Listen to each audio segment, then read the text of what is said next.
तो अब हम जो CTF करने वाले हैं वो थोड़ा सा अलग है।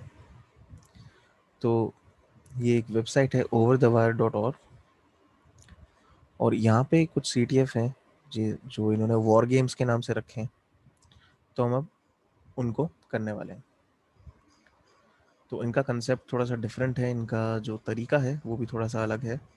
इसमें हम किसी मशीन को हैक करके उसमें फ्लैग्स नहीं ढूंढ रहे हैं, पर ऑनलाइन इनके सर्विस से कनेक्ट करके उस पे कुछ चैलेंजेस सॉल्व कर रहे हैं। तो ये भी हमारे लिए फ़ायदेमंद है, हमें इसमें काफ़ी कुछ सीखने को मिलेगा। तो इसमें कई सारे वॉर गेम्स हैं, तो मैं सबसे पहले यहाँ पे जो है बैंडिट जिसका नाम दिया हो मैं वो यहाँ पे कराऊंगा। ठीक है, और बैंडिट करने का फ़ायदा ये है कि लिनक्स के कुछ कमांड्स और कुछ कंसेप्ट्स के बारे में एक अच्छा खासा आइडिया हमें मिल जाएगा।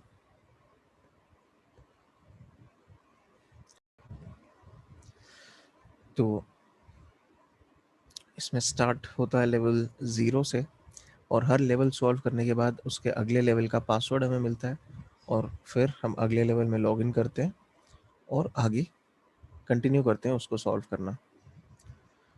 तो सबसे पहले तो इससे कनेक्ट कैसे करते हैं, कनेक्ट करते हैं SSH का इस्तेमाल करके। SSH में जो होस्ट है जिससे कनेक्ट करना है वो ये है, पोर्ट नंबर भी यहाँ बताया हुआ है, यूज़र नेम है bandit0 और पासवर्ड भी bandit0 है। तो देख लेते हैं ये चीज़ कैसे होती है। सबसे पहले तो SSH कमांड लिखेंगे, उसके बाद यूज़र नेम bandit0 @ उसके बाद यहाँ पे जो होस्ट नेम है वो डाला जाएगा bandit.labs.overthewire.org।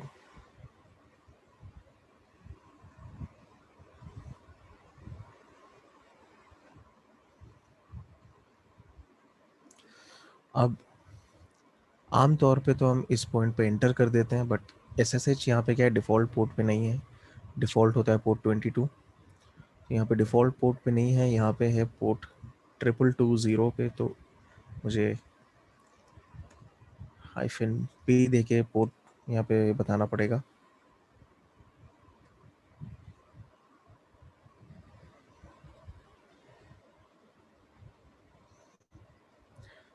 ठीक है, तो सामने से मैसेज आ रहा है this is over the wire game server, और वो पासवर्ड मांग रहा है। तो bandit0 का पासवर्ड भी bandit0 ही है। हर लेवल में हमें उस लेवल के नाम के यूज़र अकाउंट पे लॉगिन करना होगा सिस्टम में। लेवल 0 में bandit0 से लॉगिन किया, लेवल 1 में bandit1, 2 में bandit2, इस तरह से। तो यहाँ पे लॉगिन हो चुका है एज bandit0। हर लेवल के लिए कुछ डिटेल्स दिए हुए हैं यहाँ पे, इन्होंने एक एक लेवल के लिए बताया हुआ है कि क्या करना है। तो the password for the next level is stored in a file called readme located in the home directory. Use this password to log into bandit1 using SSH. और फिर ये बताया हुआ है कि whenever you find a password for a level, use SSH to log into that level and continue the game. ठीक है, तो इसी हिसाब से हम आगे बढ़ेंगे। readme नाम की एक फाइल होगी यहाँ पे, तो पहले तो चेक कर लेते हैं हम है कहाँ पे। तो हम करंटली bandit0 की होम डायरेक्टरी में ही है। ls करके देखते हैं, तो एक फाइल है readme, इसको सिंपली कैट करेंगे तो पासवर्ड मिल जाएगा। इसको मैं कॉपी करता हूँ और अब एग्जिट करता हूँ इस कनेक्शन से। bandit1 का पासवर्ड मिला है, तो मुझे अब लॉगिन करना है bandit1 के अकाउंट से। तो सिंपली जो SSH वाला कमांड था उसमें मैं 0 की जगह 1 कर दूंगा यहाँ पे।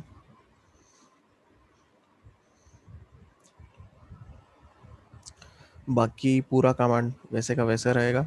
और अब ये bandit1 का पासवर्ड मांगेगा, तो मैंने जो कॉपी किया था मैं वो यहाँ पे डाल दूंगा। तो अब मैं देख सकता हूँ कि यहाँ पे मैंने लॉगिन कर लिया है as bandit1।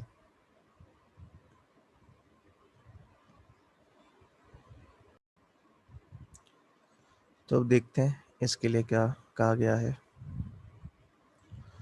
The password for the next level is stored in a file called dash located in the home directory. चलो देख लेते हैं इसको। ls सिंपली डैश नाम की फाइल दिखा रहा है।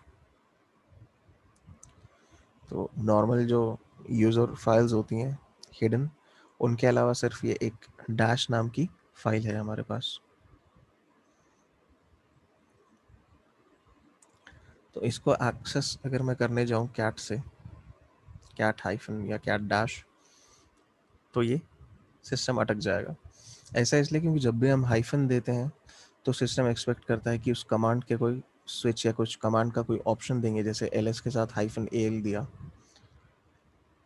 या किसी भी कमांड के साथ हम हाइफन यूज़ करते हैं, जैसे इवन ssh में हमने हाइफन p का ऑप्शन यूज़ किया पोर्ट बताने के लिए। तो हाइफन जो है उसके बाद कोई कैरेक्टर आता है जो किसी ऑप्शन को डिनोट करता है। इसलिए डायरेक्टली अगर मैं कैट हाइफन दे रहा हूँ तो सिस्टम उसको एज अ फाइल नेम नहीं रिकॉग्नाइज कर रहा है। उसको ये लग रहा है कि मैं कैट के साथ कुछ ऑप्शन देना चाह रहा हूँ। तो अगर मैं चाहता हूँ कि उसको हाइफन को as a file name treat करे तो मुझे फाइल का पूरा पाथ देना पड़ेगा, होम, और मेरी जो करंट डायरेक्टरी है बांडेट 1, और उसके अंदर ये जो हाइफन नाम की फाइल है, तो ये मैंने पूरा पाथ दे दिया। तो अब सिस्टम को पता है कि ये फाइल की बात हो रही है, तो उसको एज अ फाइल ट्रीट करेगा और यहाँ पे आंसर दे देगा। प्रेजेंट डायरेक्टरी को हम डॉट से डिनोट करते हैं, तो इसको लिखने का एक और तरीका डॉट स्लैश हाइफन भी होता है, वहाँ पे भी हमें सेम रिजल्ट मिलेगा। इसको कॉपी कर लेता हूँ, एग्जिट,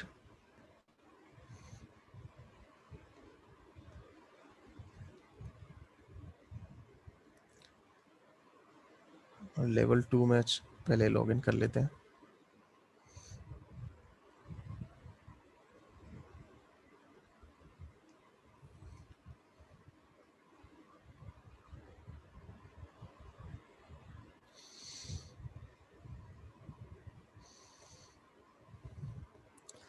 अब यहाँ पे हमें क्या करना है, the password for the next level is stored in a file called spaces in this file name located in the home directory.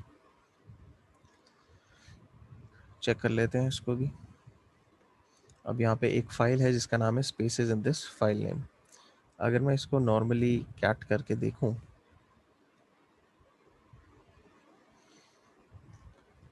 तो वो कहता है स्पेसेस नाम की कोई फाइल नहीं है, इन नाम की फाइल नहीं है, दिस नाम की फाइल नहीं है। तो उसको ये लग रहा है कि मैं 4 अलग अलग फाइल्स का यहाँ पे नाम दे रहा हूँ। क्योंकि स्पेस को एज ए सेपरेटर माना जाता है तो दो वैल्यूज़ को सेपरेट करता है। जैसे कमांड और इनपुट के बीच में भी स्पेस ही आता है, कैट कमांड है और कौन सी फाइल हमें आउटपुट करनी है उसके नाम के बीच में भी स्पेस आता है। तो जब मैं इस तरह से लिख रहा हूँ तो वो उसको 4 अलग अलग फाइल्स की तरह ट्रीट कर रहा है। तो यहाँ मेरे पास दो ऑप्शंस हैं, या तो मैं कैट स्पेसेस, अगर मैं इसको टैब ऑटो कंप्लीट दे देता हूँ तो वो इस तरह से उसको कंप्लीट करता है और अब वो फाइल के कंटेंट दिखा देता है। तो इसने बैकवर्ड स्लैश जो है वो डाल दिया है हर स्पेस से पहले। तो ये बैकवर्ड स्लैश सिस्टम को ये कन्वे करता है मीनिंग की जो अगला कैरेक्टर है, इस केस में स्पेस है अगला कैरेक्टर बैकवर्ड स्लैश के बाद, उसको एज स्पेस ना ट्रीट करके एक नॉर्मल कैरेक्टर की तरह ट्रीट किया जाए। तो स्पेस जो स्पेशल वैल्यू कन्वे करता है सेपरेटर की, वो यहाँ पे नहीं करेगा और एक नॉर्मल कैरेक्टर की तरह ही उसको ट्रीट किया जाएगा। इसको लिखने का एक दूसरा तरीका भी है कि एक सिंगल कोट या डबल कोट के अंदर मैं इस फाइल का नाम लिख दूं, तो जो भी उस सिंगल कोट के बीच में है उसके अंदर है उसको एक ही पैरामीटर की तरह ट्रीट किया जाता है और इसलिए मैं फाइल नेम इस तरह से भी लिख सकता हूँ। दोनों केसेस में मुझे अगले लेवल का पासवर्ड मिल रहा है।